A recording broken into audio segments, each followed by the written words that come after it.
জামানার শ্রেষ্ঠ ইমাম হয়েছে, নবীর আলোয় আলোকিত হয়েছে আহমদ ইবনে হাম্বল। কথা বলো মুসলমান। তাহলে রসুল কেমন রসুল? এ তো কোন সাধারণ মানব নয় রে বাবা, এ তো কোন সাধারণ মনীষী নয়, যার আলোয় আলোকিত হয়েছে জামানার শ্রেষ্ঠ বুজুর্গ আব্দুল কাদের জিলানী রহমতুল্লাহি আলাইহি, আশরাফ আলী থানভী রহমতুল্লাহি আলাইহি, মাহমুদ হাসান গঙ্গোহী রহমতুল্লাহি আলাইহি, রশিদ আহমদ লুধিয়ানভী রহমতুল্লাহি আলাইহি, রশিদ আহমদ গঙ্গোহী রহমতুল্লাহি আলাইহি, কাসিম নানুতুবী রহমতুল্লাহি আলাইহি। যুগের বড় বড় হাস্তি তৈরি হয়ে গেছে, তার আলোয় আলোকিত হয়ে বাইজিদ বুস্তামি হয়ে গেছে, তার আলোয় আলোকিত হয়ে আব্দুর রহমান সুদাইসি হয়ে গেছে, তার আলোয় আলোকিত হয়ে হযরতে আব্দুল মালিক হাফিজাহুল্লাহ হয়েছে, তার আলোয় আলোকিত হয়ে আহমদ শাফি রহমতুল্লাহি আলাইহি হয়েছে, তার আলোয় আলোকিত হয়ে আল্লামা জুনাইদ বাবনুপুরি রহমতুল্লাহি আলাইহি হয়েছে, তার আলোয় আলোকিত হয়ে জামানার শ্রেষ্ঠ শ্রেষ্ঠ ব্যক্তি তৈরি হয়ে গেছে। ওরে আমার ভাই, এই মাসের মধ্যে এমন একজন মনীষীর জন্ম হয়েছে, এমন একজন মানুষের জন্ম হয়েছে, এ তো কোনো সাধারণ মানুষ নয়, এ তো সাধারণ কোনো মানুষ নয়। এই মানুষটার নাম কি রে বাবা? চিল্লে বলো না মুহাম্মদ সাল্লাল্লাহু আলাইহি ওয়াসাল্লাম। আমরা এখন যে মাসটি অতিবাহিত করছি, আরবিতে এই মাসটির নাম বলা হয় রবিউল আউয়াল। রবিউল আউয়াল মাসের প্রথম সপ্তাহের প্রথম জুমা আমরা আজকে পেয়েছি, বলি আলহামদুলিল্লাহ। আসলে এই মাসটি বড় দামি একটি মাস।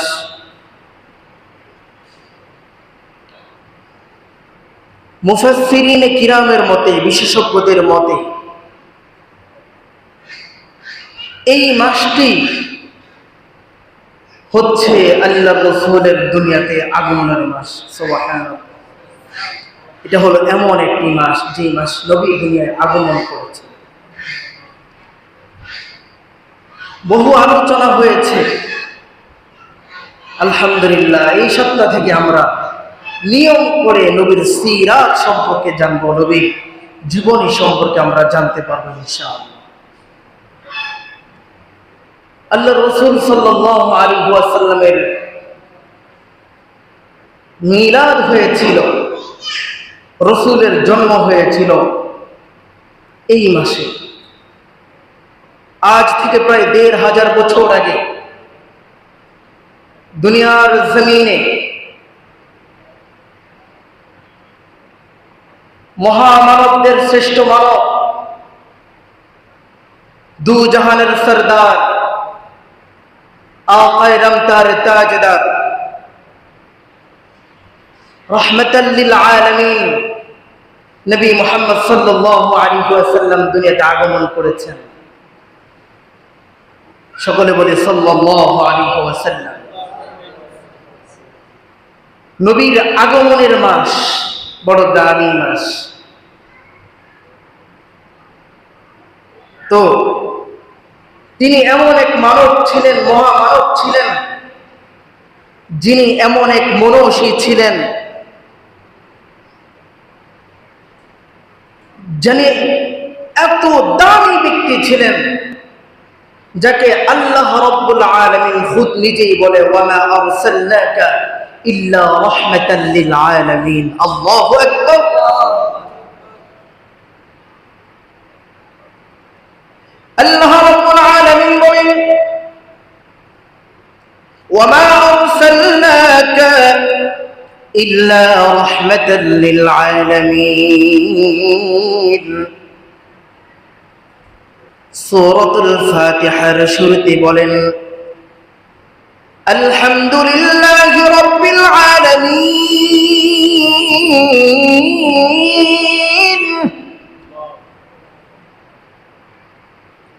পুরো কুল কায়নাত জাহানের মালিক হলেন আমার আল্লাহ। সকল সৃষ্টির কর্তা হলেন, সৃষ্টিকর্তা হলেন কে?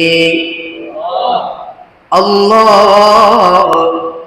এটাই আল্লাহ বলেন আলহামদুলিল্লাহি রাব্বিল আলামিন। আমরা কেমন যেন আল্লাহকে বলি, আয় আল্লাহ, সমস্ত জাহানের মালিক আপনি, এবং আপনি হলেন প্রশংসার উপযোগী, তাই সমস্ত প্রশংসা আল্লাহ আপনার জন্য। আল্লাহ ডাক দিয়ে বলে আলহামদুলিল্লাহ রাব্বিল আলামিন। এই দুনিয়া পুরো মণ্ডলকে, আমি ভূখণ্ডকে সৃষ্টি করেছি। আমি যেমন আলামিন, অন্য জায়গায় আল্লাহ বলে ওয়ামা আরসালনাকা ইল্লা রাহমাতাল লিল আলামিন। আল্লাহ বলে আমি রব যদি পুরো দুনিয়ার হয়ে যায়, আমি আল্লাহ যদি পুরো দুনিয়ার মালিক হই, আমি আল্লাহ যদি পুরো দুনিয়ার সৃষ্টিকর্তা হই, তোমরা শুনে রাখো হে মানুষ, তোমরা জেনে রাখো ওয়ামা আরসালনাকা ইল্লা রাহমাতাল লিল আলামিন। আল্লাহ বান্দাকে ডেকে বলে, বান্দা শুনো শুনো, মাশরিক থেকে মাগরিব, শিমাল থেকে জনুব, পূর্ব থেকে পশ্চিম, উত্তর থেকে দক্ষিণ, যত জায়গার সৃষ্টিকর্তা আমি মালিক, যত জায়গার প্রভু আমি আল্লাহ, তত জায়গার রহমাতাল লিল আলামিন হলেন আমার রাসূল মুহাম্মদ সাল্লাল্লাহু আলাইহি ওয়াসাল্লাম। আমি যদি পুরো দুনিয়ার রব হয়ে থাকি, আমি যদি সারা জাহানের সৃষ্টিকর্তা হই, আমার নবী হলো আলোকবর্তিকা, আমার নবী হলো রহমত। আর এই রহমত শুধু কোনো এক স্থানের জন্য নয়, কোনো এক বংশের জন্য নয়, গোত্রের জন্য নয়, কোনো একটা নির্দিষ্ট এলাকার জন্য নয়, রাষ্ট্রের জন্য নয়। এই আলো, এই রহমত হলো পুরো জাহানের জন্য। বলেন না সুবহানাল্লাহ। রবের রুবুবিয়ত যদি পুরো দুনিয়াতে চলে, রাসূলের আলোকবর্তিকা রহমত পুরো দুনিয়ায় চলে সাল্লাল্লাহু আলাইহি ওয়াসাল্লাম। এমন নবী পেয়েছি, এমন নবী পেয়েছি যিনি কোনো সাধারণ নবী নয়, যিনি কোনো সাধারণ মনিব নয়। এমন এক মনীষী পেয়েছি, যে মনীষী, যে মানব দুনিয়ার জমিনের মধ্যে যত নবী রাসূল পাঠিয়েছেন, সমস্ত নবী রাসূলদের ইমামতি করেছেন। আল্লাহু আকবার বলেন না। এটা কি খুশি লাগে নাকি খুশি লাগে না? বড় খুশির ব্যাপার, বড় মজার ব্যাপার। এমন একজন রহমাতাল লিল আলামিন পেয়েছি, যিনি শুধু আমার নবী নয়, পুরো কায়নাতের নবী। ঠিক কি না মুসলমান? এমন একজন মনীষীকে পেয়েছি, যেই মনীষীর জন্ম হয়েছিল এই মাসে রবিউল আউয়ালে, যেই মানব দুনিয়াতে আগমন করেছিলেন, যার খুশিতে খুশি ছিল, মাতোয়ারা ছিল। মদিনার, মক্কার অলিগলির বাচ্চারা পর্যন্ত খুশিতে বাকবাকুল ছিল। আল্লাহ তো আছেনই, তার বন্ধুকে দুনিয়ায় পাঠিয়েছেন। এমন একজন নবীর আলো যার গায়ে লাগবে, আপনারাই বলুন সে মানুষ কি আলোকিত হবে না? আরো জোরে বলেন, হবে কি হবে না? ওই নবীর আলো যে এলাকার মধ্যে পড়বে, ওই এলাকা আলোকিত হয়ে যাবে। ওই নবীর আলো যেই রাষ্ট্রের মধ্যে পড়বে, ওই রাষ্ট্র আলোকিত হয়ে যাবে। যেই নবীর আলো যে গোল্ড ওয়ার্ল্ডের মধ্যে যদি পড়ে, পুরো কায়নাত আলোকিত হয়ে যাবে। নবীর আলোয় আলোকিত হয়ে যাবে, রহমতের ছায়ায় পুরা দুনিয়া ছেয়ে যাবে। বলেন সুবহানাল্লাহ। মুহাম্মাদিন আখির मोहम्मद ने आकर कुफर को मिटाया,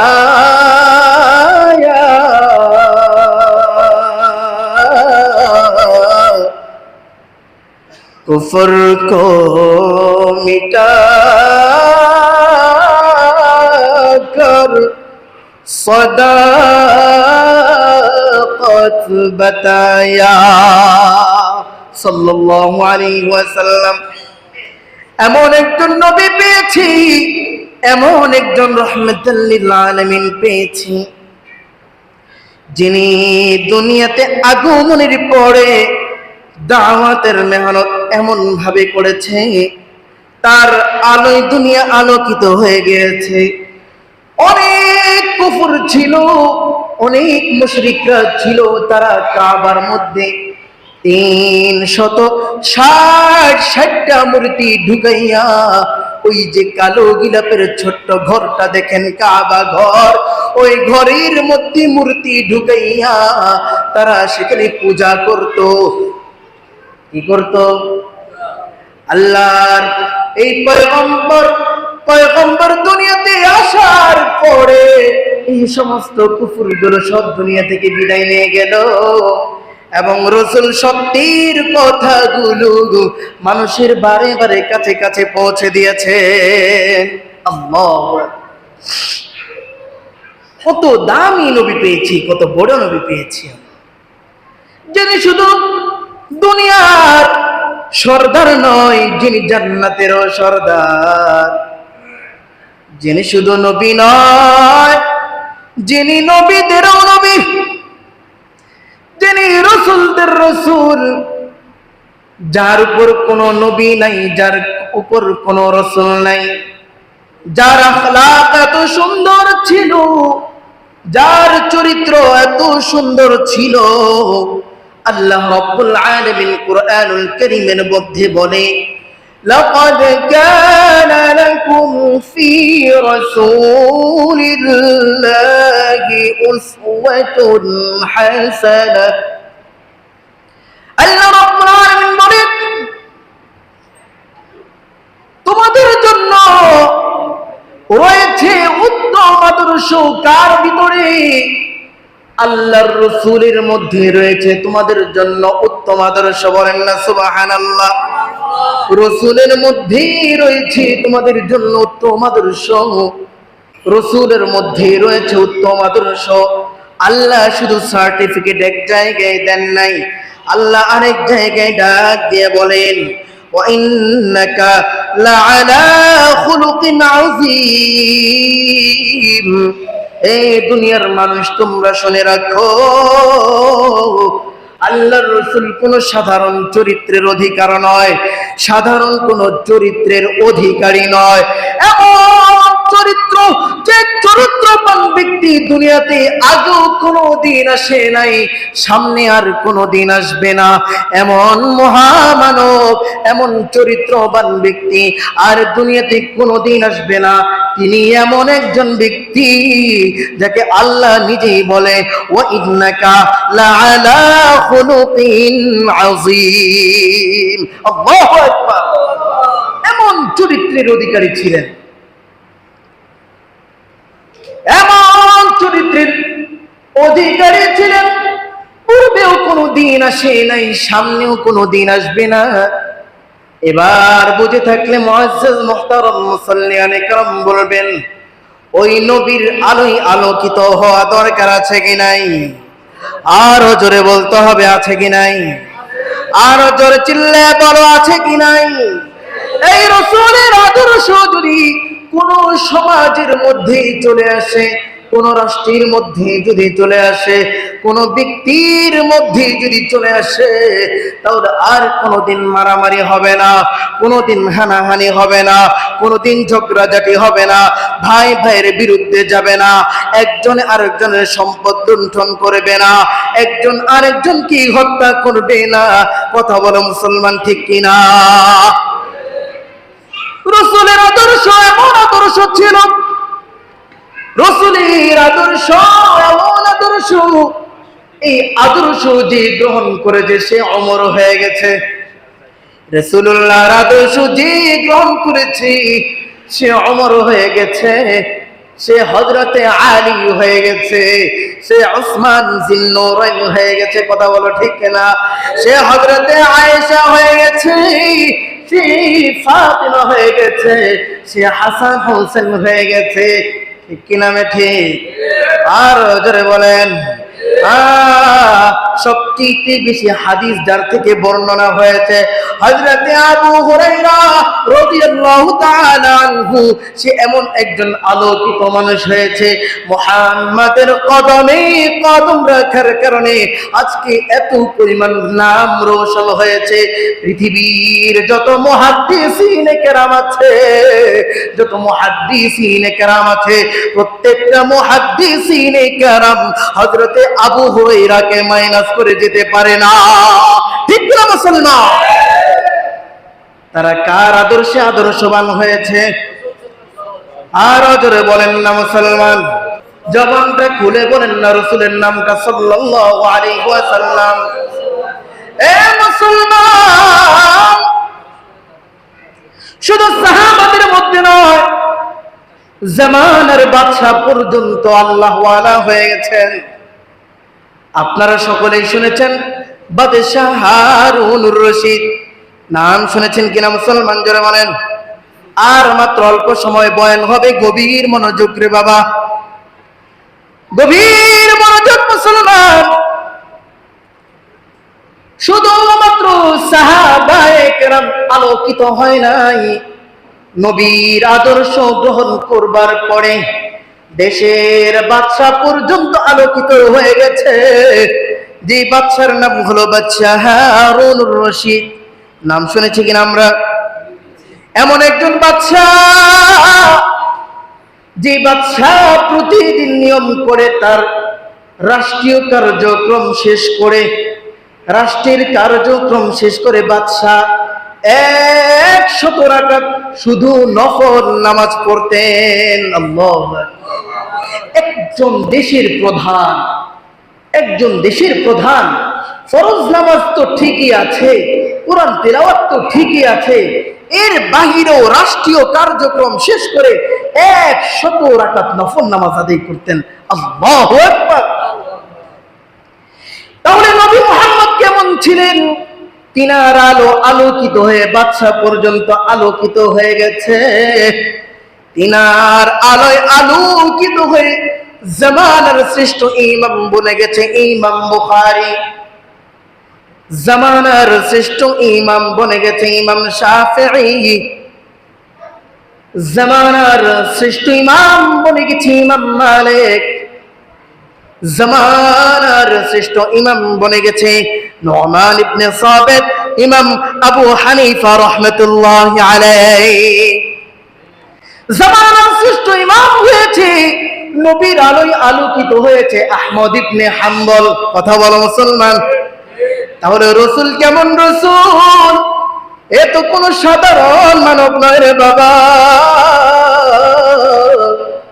এ তো কোন সাধারণ মানুষই নয়, যার আলোয় আলোকিত হয়েছে জামানার শ্রেষ্ঠ বুজুর্গ আব্দুল কাদের জিলানী রহমতুল্লাহি আলাইহি, আশরাফ আলী থানভী রহমতুল্লাহি আলাইহি, মাহমুদ হাসান গঙ্গোহী রহমতুল্লাহি আলাইহি, রশিদ আহমদ লুধিয়ানভী রহমতুল্লাহি আলাইহি, রশিদ আহমদ গঙ্গোহী রহমতুল্লাহি আলাইহি, কাসিম নানুতুবী রহমতুল্লাহি আলাইহি।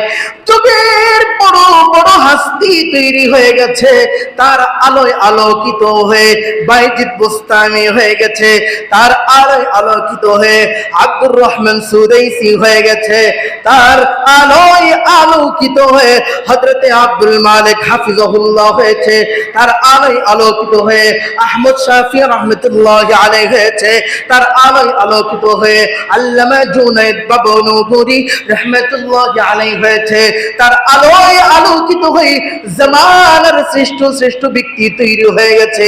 ওরে আমার ভাই, এই মাসের মধ্যে এমন একজন মনীষীর জন্ম হয়েছে, এমন একজন মানুষের জন্ম হয়েছে, এ তো কোনো সাধারণ মানুষ নয়, এ তো সাধারণ কোনো মানুষ নয়। এই মানুষটার নাম কি রে বাবা? চিল্লায় বলো না মুহাম্মদ সাল্লাল্লাহু আলাইহি ওয়াসাল্লাম। এবার বুঝে থাকলে বলুন, যেই মানবীর আলোয় আলোকিত হয়েছে হাজারো লক্ষ কোটি মানুষ, সেই নবীর আলো যদি আমরা গ্রহণ করতে পারি, আমরা কি জামানার শ্রেষ্ঠ মানুষ হব কিনা? হব কিনা? চিল্লায় বলেন, হবে না? ইনশাআল্লাহ। নবীর জীবনী নিয়ে অনেক আলোচনা করব, একটু চলেন আমরা পূর্বে যাই। যুগে যদি উলামায়ে কেরাম না থাকতো কি হইতো? উলামায়ে কেরাম থাকে, আপনাদের চেষ্টায় প্রচেষ্টায় এই মসজিদগুলো অথবা এই সমাজের মসজিদ, দেশের জায়গায় জায়গায় কতগুলো মসজিদ হয়েছে আলহামদুলিল্লাহ। এই মানুষগুলো যদি মসজিদের হুকুমতে যদি চইলা নিজের জীবন পরিচালনা করত, এই মানুষগুলো কতটা আলোকিত হয়ে যাইত, ওই সমাজ কতটা আলোকিত হয়ে যাইত। কথা বলেন মুসলমান, ঠিক কিনা? আরো জোরে বলেন। এই মসজিদগুলো কার ঘর? মসজিদগুলো কার ঘর? আল্লাহর নাম কেন এত আস্তে মুসলমান অন্তর থেকে চিল্লায় বলো? কার ঘর? আল্লাহর ঘর। এই ঘরের আদর্শে যদি কোন সমাজ যদি আদর্শবান হয়ে যেত, এই মানুষগুলো সবগুলো জান্নাতের মেহমান হয়ে যেত, ঠিক না? আল্লাহ আমাদেরকে কবুল করুক। আর জোরে বলেন না। একটু অতীতে ফিরে যাই, যে দ্বীনের দাওয়াত অথবা মসজিদের এই মাইকগুলো থেকে যদি দ্বীনের আলোচনা না হইতো তাহলে কি হইতো? সহজে বুঝবেন। আল্লাহ রাসূল দুনিয়াতে আসার প্রায় বহু বছর আগে, প্রায় 550 বছর পূর্বে ছিল হযরতে ঈসা। হযরতে ঈসাকে আল্লাহ যখন আসমানে উঠায় নিয়ে গেলেন, হযরতে ঈসার পরে আল্লাহর রাসূল পর্যন্ত প্রায় 550 বছর কোন নবী ছিলেন না। কত বছর?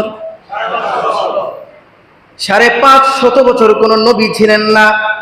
তার আগ থেকে নিয়ে হযরতে আদম থেকে নিয়ে হযরতে ঈসা পর্যন্ত এমন কোন সময় ছিল না যে সময়ের মধ্যে কোন নবী ছিল না। তার মানে প্রত্যেকটা সময় শুধু নবী একজন নয়, বরং শত শত হাজার হাজার নবী পয়গম্বর দুনিয়াতে ছিলেন। হযরতে আদম থেকে নিয়ে হযরতে ঈসা পর্যন্ত ওই সময় শুধু একজন দুইজন নবী নয়, শত হাজার লক্ষ লক্ষ নবী ছিলেন দুনিয়াতে। কোন নবী ছিল এলাকার জন্য, কোন নবী ছিল একটা গোত্র বংশের জন্য, কোন নবী ছিল একটা রাষ্ট্রের জন্য।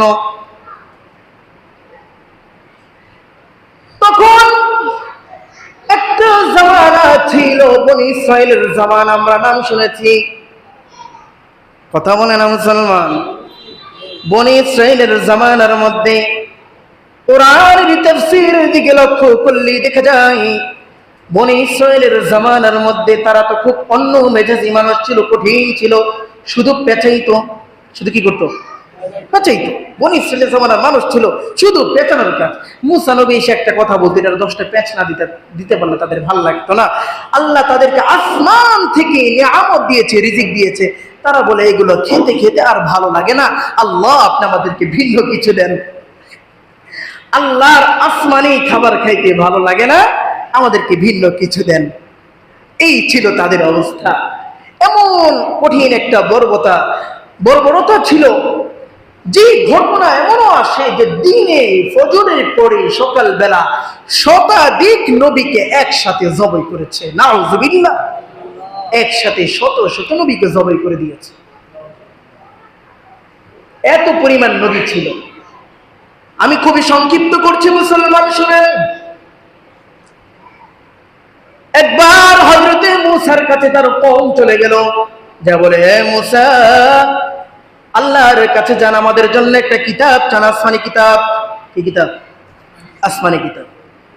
মূসা আল্লাহর কাছে বলল, আল্লাহ, আমার কওমরা তো একটা আসমানি কিতাব চায়। এবার আল্লাহ ডাক দিয়ে বলে, মূসা, হ্যাঁ, তোমাকে আসমানি কিতাব দেওয়া হবে, তবে এমনি এমনি না। 40 দিন অথবা 30 দিন তোমাকে সাধনা করতে হবে। তুর পাহাড়ের গুহায় বা তুর পাহাড়ের উচ্চায় উঠে তুমি সাধনা করো। তোমার স্বজন প্রীতি থেকে বিদায় নাও, কওম থেকে বিদায় নাও। কথা মতো মূসা সবার থেকে বিদায় নিয়ে স্বজন প্রীতি, কওম জাতি সবার থেকে বিদায় নিয়ে 30 দিনের জন্য পাহাড়ে চলে গেল। তুর পাহাড়ে গিয়ে আল্লাহর কাছে কান্না করে, দিনের বেলা রোজা রাখে, আল্লাহর কাছে কান্নাকাটি করে, জিকির করে। এইভাবে 30 দিন যখন পেরিয়ে গেল, এবার মূসা নবী তার কওমদের কাছে আর ফিরে আসে না। কারণ কি? আল্লাহ ডাক দিয়ে বলছে, মূসা, আরো 10 দিন তোমাকে থাকতে হবে। কয়দিন? মূসা তার কওমদের থেকে বিদায় নেওয়ার সময় 30 দিনের কথা বলে বিদায় নিয়েছে, কিন্তু আল্লাহ এখানে আরো 10 দিন বাড়িয়ে দিয়েছে। এবার দেখেন জামানার মানুষ কতটা কঠিন। তারা এবার যখন 31তম দিন হয়ে গেল, একজন বলে, মূসা মনে হয় আর আসবে না, মূসাকে বাগে জঙ্গলে ভাগ খেয়ে ফেলছে। নাউজুবিল্লাহ বলবেন না। আল্লাহর পয়গম্বরকে আল্লাহ তার হুকুমে পাহাড়ে পাঠিয়েছে। এই পয়গম্বরকে দুনিয়ার কোনো ভাগ ভাল্লুক খেতে পারে? তুমি একটা মিথ্যা ছড়ানো, ঠিক আছে? তারপরে মূসার ভাই হারুন ছিল, তার পরের দিন 31তম দিনে অথবা 32তম দিনে আরেকজন বলতেছে যে, দেখো, আমরা মূসার জন্য আর অপেক্ষা করব না, আমাদের এখানে বড় একজন হাস্তি আল্লাহ ওয়ালা বুজুর্গ আছে, আমরা তার কদমে কদম অনুসরণ কইরা তারপরে আমরা ইবাদত করব। হারুন ডাক দিয়ে বলে, হযরতে হারুন, মূসার ভাই, এই তোমরা এই ধরনের কাজ কইরো না, মূসা আসবে, আল্লাহর পয়গম্বর আসবে। ওই মানুষগুলো বলে, এই তুমি চুপ থাকো, তুমি কিসের নবী? তুমি তো সেকেন্ড নবী, তুমি তো আসল নবী না। কি নবী? সেকেন্ড নবী। তাকে হত্যার হুমকি দেওয়া হলো। এইভাবে মানুষ মাত্র 10 দিনের মধ্যে একেবারে যত উল্টাপাল্টা কাজ আছে, শিরকি আছে, সব করা শুরু করে দিল। আর কোনটা বাদ রইল না। কোনটা কি রইল না? বাদ রইল না। জাজিরাতুল আরব নাম শুনেছেন? সৌদি আরব। এই সৌদি আরবকে আগে কি বলা হইতো? জাজিরাতুল আরব। এই আরবের মধ্যে সর্বপ্রথম কিভাবে মূর্তি পূজক ঢুকে, এটাও বলবো, একটু মাথায় দিয়ে দিলাম আগে। পরে মূসা 10 দিন পরে, অর্থাৎ 40 দিন শেষ করে যখন আসে, আসার পরে দেখে যে কওম এবং জাতির অবস্থা পুরোপুরি খারাপ, সব শেষ। কেউ মূর্তি পূজক হয়ে গেছে, কেউ অমুককে সেজদা করছে, অমুককে এটা করছে, অন্যের অনুসরণ, আল্লাহকে মাইনাস করে বলছে। নাউজুবিল্লাহ বলেন না ভাই। মাত্র কয়দিনের ব্যবধানে 10 দিনের ব্যবধানে আইসা দেখে সব শেষ। মূসা নবী হারুনের উপর রেগে গেল, এই হারুন ভাই, তুমি কি করলা? এটা কি করেছো তুমি? আমার জাতি তো ধ্বংস হয়ে গেল। তখন হারুন ডাক দিয়ে বলে, আমাকে হত্যার হুমকি সহ বহু নির্যাতন তারা করেছে, আমি তাদেরকে বাধা দিয়ে রাখতে পারিনি। বুঝার ব্যাপার হলো মুসলমান, মাত্র 10 দিনের ব্যবধানে মানুষের, বা 40 দিনের ব্যবধানে মানুষের অবস্থা কতটা ভয়াবহ অবস্থায় ধারণ করেছে। এবার একটু বুঝে থাকলে চিন্তা করুন, হযরতে ঈসা থেকে নিয়ে আল্লাহর রাসূল পয়গম্বর আসা পর্যন্ত প্রায় 550 বছর যাবত কোন পয়গম্বর ছিল না। ওই সময়কার অবস্থা কতটা ভয়াবহ ছিল, কত কঠিন অবস্থা ধারণ করেছে। যে যুগকে আমরা সকলেই চিনি, যেটা এমন একটা যুগ ছিল, এমন একটা জামানা হয়েছিল যে ঈসার পর থেকে আল্লাহর রাসূল আসার আগ পর্যন্ত মাঝখানে যে সময়টা নবী ছিল না, সেই সময়টা এত কঠিন অবস্থা ধারণ করেছে। সন্তান তার নিজ মায়ের সাথে জিনায় লিপ্ত হয়ে যেত, আপন বোনের সাথে জিনায় লিপ্ত হইতো, উলঙ্গ হয়ে রাস্তায় ঘোরাঘুরি করতো। বলেন না নাউযুবিল্লাহ। সেই যুগকে আমরা কি বলি? এই বাচ্চারা, ওদেরকে একটু থামানোর ব্যবস্থা করে।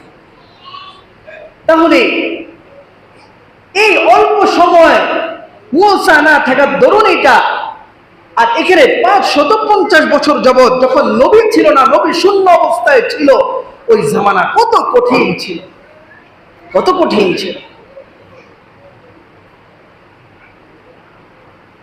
হ্যাঁ, এবার আমি আপনাদেরকে বলতে চাই, ওই জামানার মধ্যেও মানুষ মানুষকে অন্যায় ভাবে হত্যা করত, মানুষ মানুষকে অন্যায় ভাবে মারত, মানুষ মানুষের জায়গা আত্মসাৎ করে নিত, ভাই ভাইয়ের সাথে সম্পর্ক ছিন্ন করত। বর্তমান 2025-এ এসেও আমি তো মাঝে মধ্যে মনে করি সেই জাহালতের যুগকেও এই 2025 এসে হার মানিয়ে দিয়েছে। যেই জামানায় এসে ভাই ভাইয়ের বিরুদ্ধে মামলা করে, ভাই ভাইয়ের জায়গা ছিনিয়ে নেয়, সন্তান মায়ের কথা শোনে না, বাবার কথা শোনে না, বাবা মার বিরুদ্ধে কথা বলে, সন্তান উল্টা পাল্টা করে, মা বাবা দেখেও কিছু বলতে পারে না। এখন আপনারাই আমাকে উত্তর দিবেন, এটা কি নব্য জিহালতের যুগ হয়নি? হ্যাঁ, আল্লাহ আমাদের সকলকে হেফাজত করুন, আরো জোরে বলেন আল্লাহর রাসূল আসার। তাহলে আমি একটু বুঝাইলাম আপনাদেরকে যে জাজিরাতুল আরব, তারপরে সৌদি আরব, এই সৌদি আরবে মূর্তি পূজা হয় কিভাবে? সর্বপ্রথম যখন এই সৌদি আরবের মধ্যে মূর্তি পূজা আবিষ্কার হয়, তখন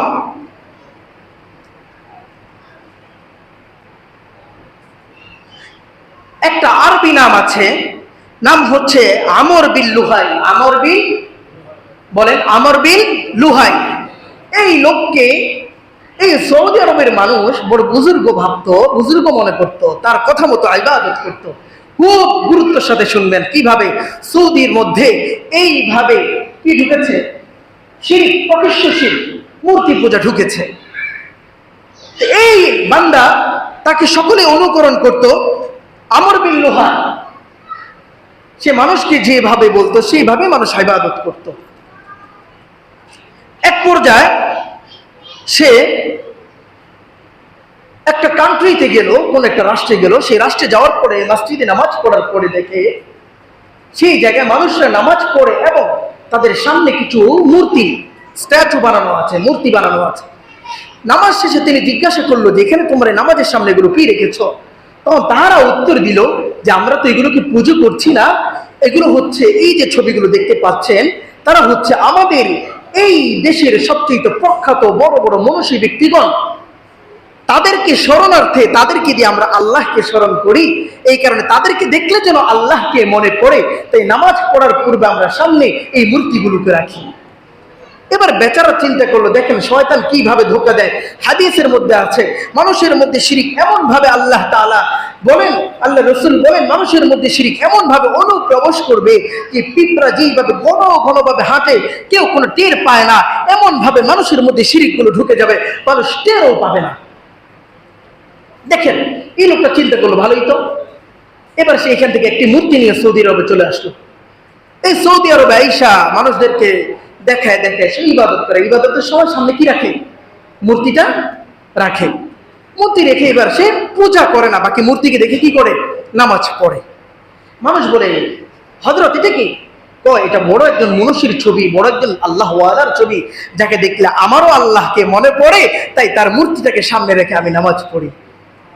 এবার ওই মানুষগুলো বলে, তাহলে আমাদেরও এটা প্রয়োজন, আমাদেরও কি এটার প্রয়োজন, যেহেতু আল্লাহ ওয়ালা ব্যক্তি, তাকে আগে থেকেই মেনে আসছে। এবার সবাই তাকে ফলো করে মূর্তি বানানো শুরু করলো। এই মূর্তি বানাইতে গিয়ে বাস এবার পুরো আরবের মধ্যে মূর্তির ছড়াছড়ি হয়। সবাই এবার মূর্তির সামনে নেয়, মূর্তির সামনে নিয়ে নামাজ পড়ে, পূজা করে না। এবার তাদের উদ্দেশ্যকে বুঝবেন, উদ্দেশ্য ছিল তাদের একটাই, যে তারা মূর্তি দেখে আল্লাহকে স্মরণ করবে। উদ্দেশ্য ভালো না খারাপ? উদ্দেশ্য ভালো। স্মরণ করবে কাকে? উদ্দেশ্য কি? আল্লাহকে স্মরণ করবে কি দেখে? মূর্তি দেখে। উদ্দেশ্য কি? ভালো না খারাপ? ভালো। ভালো না? আল্লাহকে স্মরণ করবে, ভালো না? বাকি কাজ যেটা করছে সেটা ভালো না খারাপ? কাজটা কি ভালো? না, কাজটা খারাপ। তার একটা পরিবর্তন দেখেন, তার জেনারেশন যখন শেষ, ভিন্ন জেনারেশন যখন আসলো, এখন তারা আর মূর্তিকে সামনে রেখে নামাজ পড়ে না, এবার তারা মূর্তিকে সরাসরি সিজদা করে। নাউযুবিল্লাহ। এটি হচ্ছে সমস্যা। বিদআত সেটা ছোট হোক, এই ছোট থেকেই বড় আকার ধারণ করে নেই। প্রিয় মুহতারাম হাজিরিন, মুআজ্জাজ মুহতারাম, বুঝে থাকলে বলুন, উদ্দেশ্য যদি ভালো থাকে কাজও ভালো হতে হবে, ঠিক না? আল্লাহ তাআলা আমাদেরকে বোঝার তৌফিক দান করুন। এই কারণে কাজ এবং উদ্দেশ্য দুটোই কি হতে হবে?